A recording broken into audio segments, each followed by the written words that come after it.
What's up guys, Dan from the Headwaters Kayak Shop, and behind me I have a Yellowfin 130 tandem. Now a few months ago, you guys know I reviewed this and gave it really positive praise upon an initial paddle, an initial review.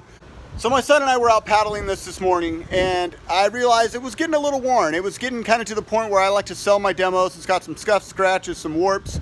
And we're having our big Christmas in July sale this weekend, a big parking lot sale we do every July. So I decided it was time to sell it. But before I sell it, I wanted to walk you guys through and kind of show you what a kayak looks like after about 6 months of hard use in a rental facility. So first thing I'll say is if you look close, you can see that this thing has had a pretty rough life. I thought it would be fun to give you guys an honest to goodness review of what you can expect after you have your Vibe Yellowfin for a couple of years. You know, you got to consider our boathouse does about 7,000 rentals a year, and our tandems make up about 25% of those rentals. So these things get used a ton. Sometimes 4 or 5 times a day, this kayak will be out on the water. So let's go over some stuff and kind of give you guys an idea of what you can expect. We'll just start at the bow and work our way back. This is the original drain plug. So far, no issues there. The handles, although they feel a little chintzy and like a little loose, haven't had any issues. The original clips are still on. The bungee hasn't even stretched out too much. Scupper plugs, we've lost a lot of scupper plugs along the way.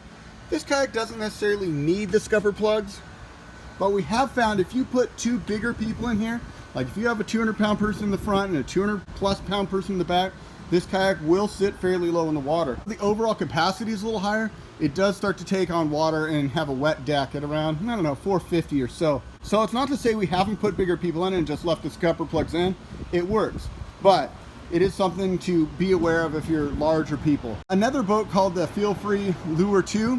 If you're really big, that would be a better boat to support 450 to 600 pounds of weight. As you look at the plastic itself, it definitely has shown some signs of wear. You know, you got a lot of deep gouges, a lot of deep scratches, pretty much all up and down the hull. Maybe we'll flip it over and have a closer look. All right, as we take a closer look at the hull, I don't really see anything that jumps out at me as abnormal wear and tear. So although the deck was flexed, it seems to me like the hull has retained its shape almost perfectly. So some people will talk about the quality of the Vibe kayaks as not being on par. I think those are mostly people with an axe to grind, because this is some real world use, literally hundreds of time on the water. With the exception of some gouges and normal wear and tear, it's actually holding up really, really well. Let's flip it back over and look at some hatches and some outfitting. It might be hard to tell, but all the scuppers are warped and a little bit dented down.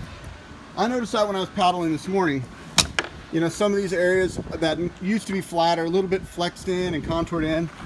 I'm hoping some of that shows up on film. Dented around the scuppers. You know, the scupper will add kind of a pillar of support, and then the kayak has flexed in down and around. So when you do get water on the deck, these are areas that sort of retain some water. One thing is the foot pedals, they get a little gummy, but for the most part, they're still serviceable. This piece will get stuck once in a while, but I also have never lubed it. So the hatches are a big one. The hatches are something that we had to reseal on almost every one. As the deck flexes and people got in and out, we found it to leak around here. So on both the front and the back hatch, we opened it up, resealed it, and reinstalled it on all of our demos. We haven't had a problem since then, but it is something to be aware. If you're getting water in your boat, chances are it's probably coming from there. The seats. This is kind of a maintenance issue that we noticed, is the bolts on the seat perpetually want to come loose. They didn't really put a washer over here. So over time, this folding back and forth, this part wants to come loose. Other than that, the webbing is pretty good. We have had to adjust the tension of it a few times, but I haven't had any torn seats. They don't seem to stretch out. So all in all, I'd say the seats have held up pretty well. If they get left out in the sun a bunch, you'll see the black start to get oxidized. This one's not too bad, but I have had some of my Vibe kayaks turn kind of like a gold color if I leave them out in the sun for an extended amount of time. In the back, we talked about the little bit of a warp in the deck here. The threads for the rod holders fill up with sand and grit, and I don't know if you'll ever clean that out, maybe with a pressure washer. The handles, you can see this one here is coming loose. We just tightened down these screws, but because of this little bungee, it perpetually wants to get loose. Little things, but stuff to be mindful of. Again, foot pedals work, resealed on the hatch. But the twist lock mechanism, I thought it was going to be kind of cheap and cheesy, but again, it hasn't broken yet, and it's actually functioned pretty well for us with little issue. The cat bags, they always come up missing on rentals. I don't know why, but they do. The bungee in the back probably got lost at some point, but the rod holder's held up good, rear handle's good, and overall the boats have worn very well. With the exception of some of those warps because of the little bit lighter plastic, all in all, I'm totally happy with it. It's held up as good, if not better, than I expected.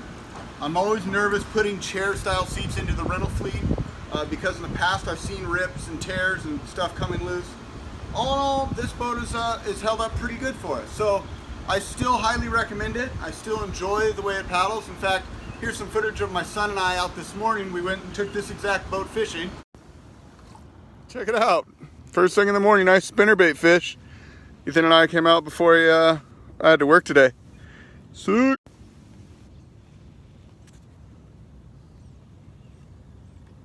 So even after 6 months of hard use, it's 100% serviceable. So would I recommend the Vibe? Absolutely yes. If you guys are looking for an under $1,000 tandem that you can fish off of, that you can use as a single and a tandem, I highly recommend it. If you guys have any different experiences, go ahead and leave those in the comments section. Let's make this a community page where you guys have a voice. I hope you enjoyed this 6-month checkup review. If you like this sort of thing and want to see more of it, let me know. I'd love to hear from you.